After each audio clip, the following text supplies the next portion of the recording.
Friends, multiplication of symbols.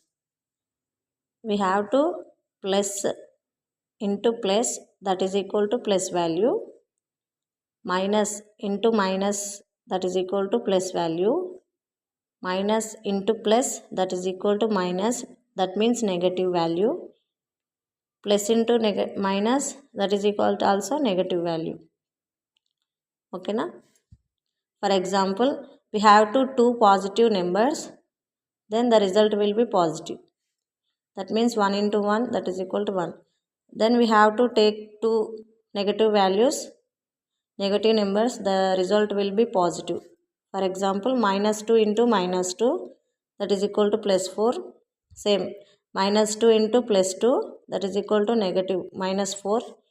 2 into minus 2, that is equal to negative minus 4. Okay, bye friends.